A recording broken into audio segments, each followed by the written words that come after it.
nos encontramos con Berta Cardose, arquitecta presidenta de la Comisión Nacional de Arqueología y Monumentos Históricos. Además, es directora del Departamento de Diseño de la Facultad de Arquitectura de la Universidad de Panamá. Bienvenida a nuestro espacio de Mía Voces Activas. Muchas gracias por la invitación, se las agradezco mucho y bueno, estoy para servirles. Toda una vida dedicada a la arquitectura, ¿qué le llevó a formarse en este campo? Bueno, creo que era algo que yo tenía desde pequeña.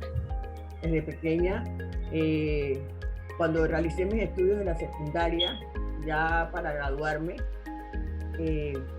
fue pues la profesión que escogí de estudiar arquitectura.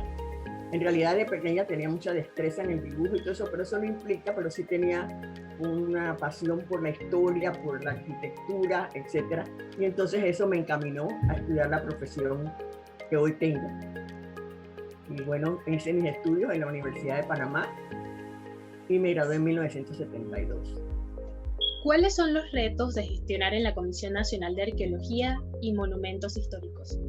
Bueno, en la comisión le voy a hablar de un antes que ahora va a ser un después, porque la Ley de Cultura amplió la Comisión Nacional de Arqueología y Monumentos. Decididamente cuando esta comisión comenzó como miembro asesor de la Dirección Nacional de Patrimonio, comenzó y sobre todo en el hecho de los bienes inmuebles del casco. Y lo que más se veía era la restauración de los edificios. Posteriormente, cuando el casco es declarado en 1997 como Patrimonio Mundial, entonces además de los edificios vino la restauración de viviendas, de una arquitectura doméstica que también existe en el casco.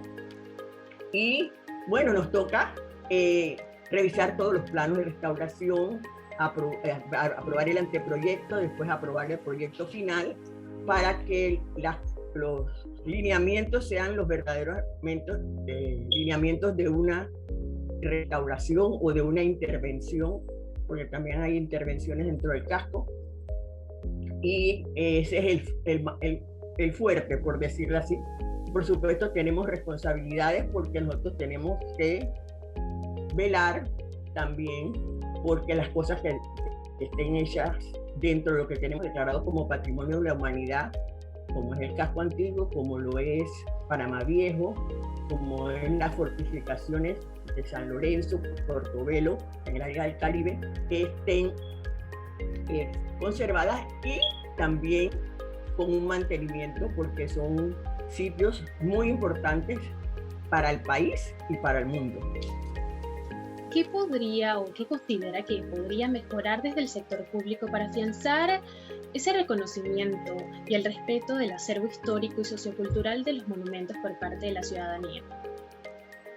Comienzo por decirle que, y esto lo digo desde el punto de vista de arquitecta y desde el punto de vista de docente de la Universidad de Panamá, nosotros tenemos que hacer mayor énfasis educativo, que la gente entienda qué es un patrimonio. Porque la mayoría de la gente entiende qué es un patrimonio y generalmente le va a pensar si es patrimonio nuestra catedral metropolitana, Santa María la Antigua, es patrimonio donde está actual el Consejo Municipal, y el Museo del Canal, pero también hay otros sitios que deben ser considerados patrimonio, puesto que son una época en la historia del país y de la arquitectura del país.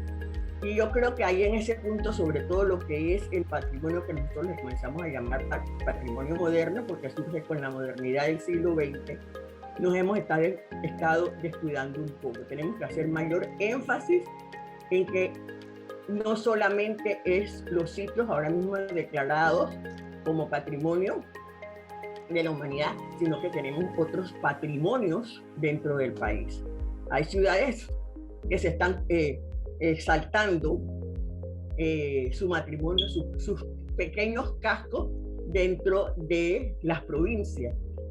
porque, por ejemplo, Santiago de Veraguas tiene la Normal de Santiago, que es un edificio que es patrimonio nacional, pero que es una joya de la arquitectura. Y así tenemos que ir educándonos de que tenemos hacia las provincias otros tipos de edificios que son valores de nuestra arquitectura, de nuestra época, y que marcan una historia, una evolución histórica de la República. Siendo docente, ¿considera que existe una brecha entre la preparación académica y la práctica profesional? ¿Qué consejo le brinda a los estudiantes de arquitectura? Y si el currículum no tiene una materia como tal que se llame restauración, y hablo del caso nuestro de la Universidad de Panamá, sí tiene 3 años que se da historia de la arquitectura, y para dar historia de la arquitectura hay que hablar de restauración también. Quizás a veces no se verá porque no se especifica, sin embargo, la facultad ha hecho un salvamento de eso y nosotros tenemos restauración como una materia de verano. Nosotros en realidad sabemos que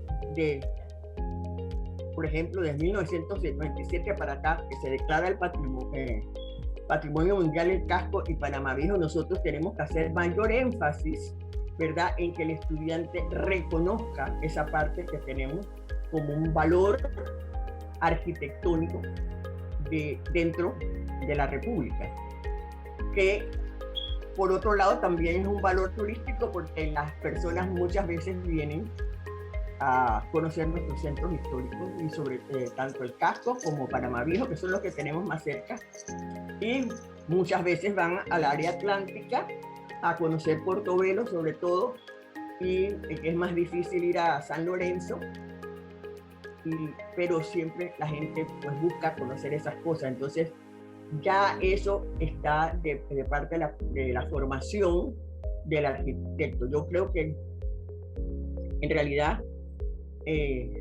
todas las universidades que gradúan arquitectos se han dado cuenta que tienen que enfocar por ahí también ese perfil dentro de la carrera de arquitectura. ¿Cómo se proyecta la arquitectura panameña en la región? En la región centroamericana, le digo que nosotros tenemos la suerte de tener, como lo tienen algunas otras, Guatemala también lo tiene como nosotros, una arquitectura colonial muy buena. Tenemos una arquitectura republicana, le llamamos arquitectura republicana las de principios de siglo, y tenemos una arquitectura moderna y contemporánea. En las otras ciudades, la arquitectura, por ejemplo, moderna y contemporánea es más escasa que la nuestra. Nosotros tenemos un alto perfil en arquitectura contemporánea y moderna. Entonces, en ese sentido, pues nosotros, si lo estudiamos desde ese punto de vista, nosotros podemos pasar por 4 épocas de la arquitectura: la colonial, la republicana, la moderna y la contemporánea. ¿Cree que la pandemia va a incidir en la arquitectura del futuro? Sí, no, es que ya está incidiendo, no del futuro. Decididamente hay que volcar a que, primero, no sabemos esto cuánto va a durar, y siempre va a haber un antes y después va a haber un después, pero en este momento nosotros hemos tenido que adaptar ciertos cánones dentro de la arquitectura para que cumplan con los requisitos que estamos viviendo. Nosotros, por ejemplo, en el caso de diseño, nosotros tenemos que ponerle todas las condicionantes que ahora mismo se exigen para poder tener y usar un edificio. O sea, si yo antes tenía un aforo de 100 personas, sabemos que para que quepan 100 personas ahora los metros cuadrados no van a ser iguales a los que los teníamos antes. Tienen que ser mucho más, porque tenemos que dejar la separación entre los espacios. Y eso creo que es algo que vamos a tener que mantenerlo por un tiempo. Ya hemos estudiado o hemos leído sobre las otras pandemias que duraron años en estar controladas. Claro, ahora estamos en una época más moderna, más científica, etcétera, pero los visos de cuándo se puede acabar, yo creo que ninguno de nosotros sabemos, así que tenemos que seguir enseñando y acondicionando todos los edificios con los lineamientos del COVID, en este caso. Y sí ha incidido. Nosotros hemos tenido que plantear eso dentro de la enseñanza, desde el año pasado. Ha sido un placer tenerla en nuestro espacio de Mía Voces Activas. Será hasta la próxima. Gracias por la entrevista que me ha hecho y en todo lo que pueda ayudar a la sociedad. Siempre lo haré. Ha sido parte de mi formación también, ¿verdad? Hacer arquitectura para la vivienda, para la ciudad, porque eso es importante.